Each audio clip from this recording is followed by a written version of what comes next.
What is your relationship with lovely Mimi? Mimi, I know Mimi from our days back in the DMV area, which is DC, Maryland, and Virginia. I met her one day. I came to her shop. She did my nails. We've had some mutual friends. I sung for her. Once she found out I can sing, she was just like, "Girl, like let's do something," you know. And ever since then, it kind of like started a relationship from there. Like we got in the studio. We did a record together. We've been doing hostings. We've been just partying and doing different things with each other, also just to help each other and build each other, but also family-wise. Like we have the same amount of kids, you know, the same. We got the same, a lot of mutual things that are going on in her life and what she's trying to do and accomplish personally is the same thing that I got going on, or our family dynamic and stuff like that. So we actually became friends outside of just having a business relationship. And she moved out to the A, of course, and I've always wanted to come out here because of course, the distribution deal, but Atlanta is where the industry is. Like the DMV is more so people go out there, they party, and they leave. Like you don't run into celebrities. You don't have celebrities that live there. If you do run into them, you're either going to a concert or you're going to the club. So like for me, I'm like, I gotta be in the A as well because I really want to be in a whole different level of what my career was out there. It's cool being local famous and having that buzz and being lit, but I want to be global. I want to be known everywhere, national, all that good stuff. So I felt like that was the next step. I had to get out here. And with her already being out here and she's my girl, I'm like, bet, let's get it popping. Like seriously, like knowing how we ran DC, I'm like, we can do the same thing out here, like easy, you know, and that's what's been happening. Ever since I've been here, we've been moving around like crazy. And whether it's been hostings, whether it's been getting our music heard, and just one thing about us, we don't just host, we turn up, like we perform, like we put on a show. Like for us, it's so much more than just, oh, let's sit and be cute and show people like, hey, we're here, you know, like we like to put on a show. And you already, of course, had your interview with lovely Mimi, so you know how her personality is, but that's Mimi, like 24/7 Mimi. So like for me, it's just kind of like when we do go out and like people, I think people expect her to be a certain type of way off camera and all the lights and the whatever, but I'm like, no, this is what it is. Like, and it's dope though with us because like we feed off each other, so our chemistry is really good when we perform as well. Like I turn her up, she turns me up. Like we do have separate music outside of each other as well. So when she does her songs, I do my songs. We still vibe off of each other. So it's been pretty cool because we don't also let what people have to say, because people will try to make you feel a certain type of way to affect your friendship, especially when it comes to business and, oh, competition. You know, y'all got to compete type things. We never really let that get to us, and we still support each other and still let each other do our thing without it being in any animosity or any overshadowing or anything like that. We still are able to overcome that and have a really great relationship. So, is she your bestie? Yeah. I mean, we like it's funny because we was like, we're not gonna come out and say it. We're just gonna let it flow, because she was always feeling like, oh, if we come out and just say it, it's gonna like affect us. You know what I mean? Because right when we start making titles, and I kind of felt like that with marriage. It's funny she said that, because I used to say that with marriage. I'd be like, oh God, once you married and once you're somebody's husband or wife and it's a title, then things kind of like start falling apart. And drama starts happening. And then your relationship is not what it used to be anymore. And it was kind of like she said the same thing when it came to our friendship. So I was just like, little did she know, we're definitely we are definitely besties. But of course, if we don't want to just kind of like throw it out there, and we definitely didn't want to go throw it out there like that on IG because of how sometimes followers are with it. They can be a little negative or they can be a little hateful and certain things like that when it comes to certain things like that. So we kind of like we're really careful about how we put it out. So for us, we just did it more so by doing a lot of things with each other, accomplishing a lot of things with each other, whatever you want to call it, goals or whatever, but showing people like, hey, this is our crazy relationship. This is how we are. We do stuff now where we sing on IG or whatever. We do these videos where we sing, and, you know, of course, we're already traveling around doing what we're doing with the our single Mad, Got a Mad. So it's kind of like we just show it more so with our actions than just telling everybody like, hey, this is my best friend, Lovely Mimi, or this is my best friend, Five, you know? People clearly can see it because we do a lot of things together out here, so. Just for the record, you're not biologically related. No. Do people think you are? Yeah.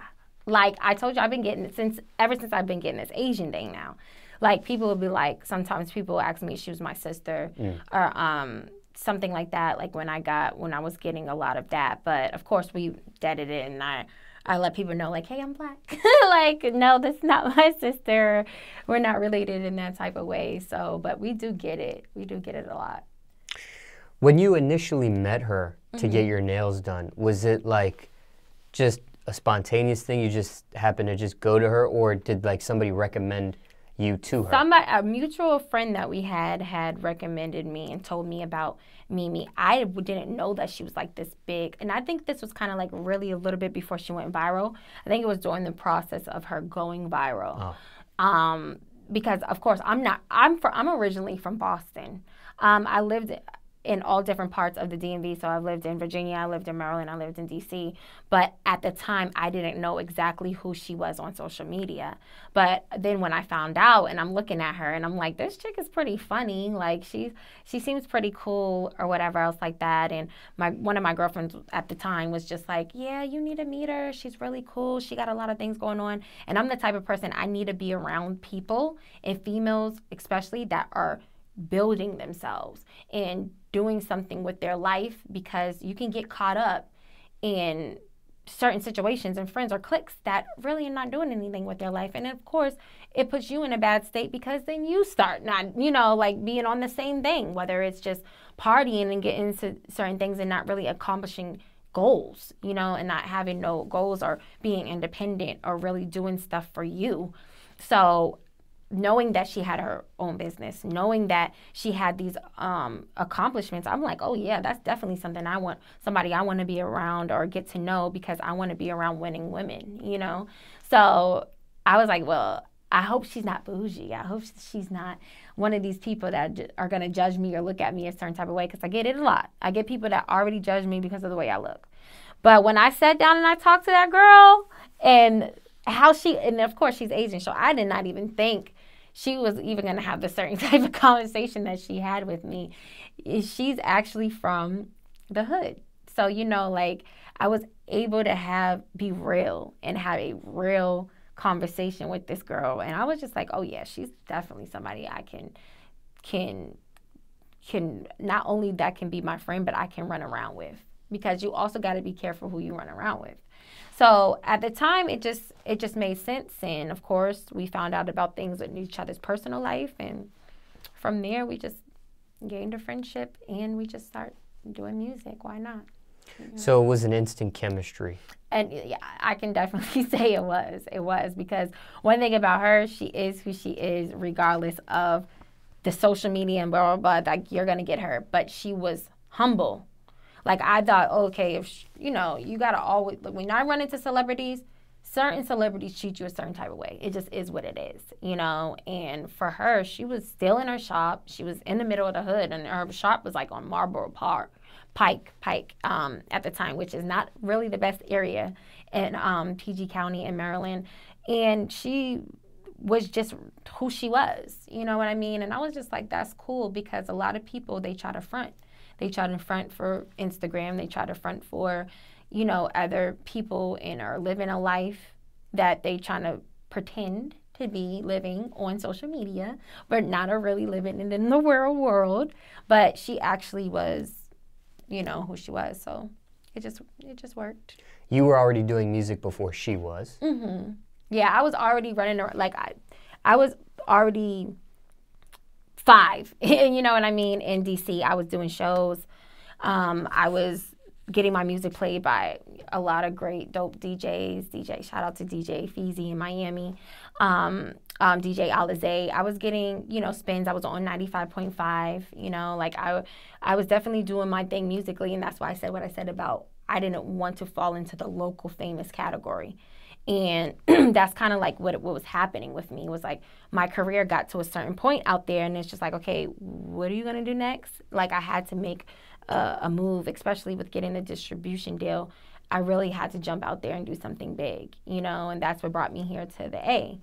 But I've always been doing the music for a very, very long time now. And when she told me, like, hey, if you really want to get in the studio and do a record, like, I'll push this music thing with you, you know, because she was at that point, she was going viral, and she was going viral fast.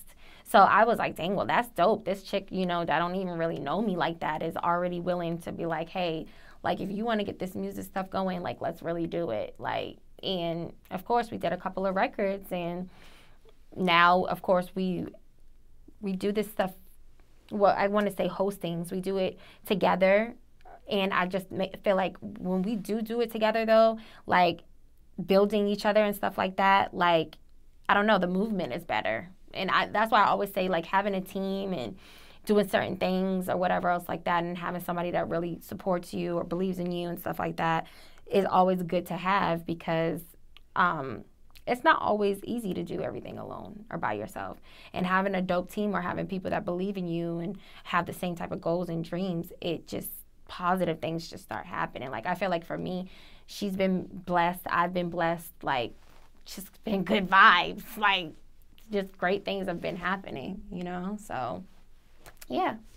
She moved to Atlanta first. Mm-hmm. She moved to How quick did you move after her move? I want to say a year. I didn't move out here until it was a whole year went by when I decided that, you know what, and it was mostly because, too, it was popping out here. Like, when I would come out here and visit and stuff, and then certain things that she was into, and us being, you know, me being introduced to certain things or whatever, and seeing how she was able to move around, and even with the music that we had and how well it was doing, I'm like, what am I doing? Like, I'm sitting here in DC, and really little things are happening. It's great. I'm going to these shows, having these shows, and I'm hosting, and I'm making a little bit of money and being known, but I was nowhere at the level of how it is or how it was when I'm coming out here and being around celebrities or being able to network the way that I have been able to when I came to Atlanta.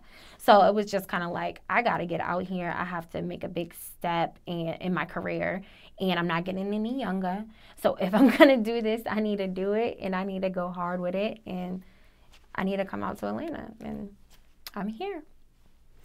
So, what's the biggest advice or the most important thing you learned being around her? What's one thing that's stood out to you, if anything? That you can't judge a book by its cover, like, point blank period, because she's Asian. So, of course, you already, and that's, you know, it has a lot, like I said, it has a lot to do with society and stereotypes that have been placed on all races. So you already have, you know, your mind, I guess, made up of how it's going to be when you meet people that are different nationalities because of the stereotypes and things that you see in society. So her being Asian and me working with a lot of Asians, because when I was working in Bloomingdale's as an account manager for, what was it, Laura Mercier, I used to get a lot of Asian clients that came in, a lot. So I worked with them. So when I met her, and it was completely opposite and completely different from what I was expecting, I was just like, oh, wow. You know what I mean? It kind of like even made me feel like, not even just more so educated but kind of made me feel like, yeah, don't fall into the prejudice or don't fall into the stereotypes, because we all can come from a certain area and be who, you know, like if you're raised in the hood or you raised in the ghetto or whatever else like that, you coming from a culture, you know what I mean, of people and things that the people that you're around and things that you see and stuff like that, then that's who you are. That's what you are raised, how you're raised, and that's what you become. So to just think that, oh, because somebody's Asian or because somebody's Spanish or somebody's Black, they're going to be a certain type of way or carry themselves a certain type of way. No, because a lot of people tell her all the time, you want to be Black. You want to be Black. You want to be Black when you want to be Black. But if you really talk to this girl and you really see where she came from and, you know, what she was raised around, you wouldn't say that, because it's not a wannabe Black thing. I don't even know. That's a stereotype in itself, because of her wearing the crazy hair, her being so-called ratchet, the way that she talks. It's just like, basically you're saying that's all what a Black woman does when you think about it. And a lot of Black women come for her and say that. But for me, that's who she is. Like, I have been around her from day one and still now. It's not something that she just, when she's at home, she starts talking in this whole different voice. She's this whole other person. No, that's who she is. So that's one thing that I can say. And like, also like how she is as a person when it comes to her social media. Like, she got that down packed. When I say she got, like, I be calling her the social media guru, because she has it down packed. Like, she definitely is a person that knows how to handle certain situations, post, what her fans are going to get a kick out of, what they're going to get crazy about if she says or does. Like, she got that shit down packed. And that's definitely something that I'm learning from her, because me trying to build up my social media and build my brand, I definitely take that into consideration, because I want to be able to be at a point as well in my career where I have that type of fan base. You know, she's like under 1 million followers or so. So she's kind of like telling me like, hey, you need to post more, or you need to do this, or you need to make these type of videos and stuff like that. So there are a lot of things that, you know, I'm learning, as well as she's learning from me with the music industry. So it's kind of like she feeds off of me when it comes to the music aspect of things, and the social media things, you know, I learned from her. So, yeah. So this is not an act she's doing. This is her in real life. No, it's not an act. This is her in real life. No, one thing I could say, and I'm sure if you talk to probably especially the girls that work at the shop and work with her on a daily basis, they tell you the same thing. Like, that's just who she is.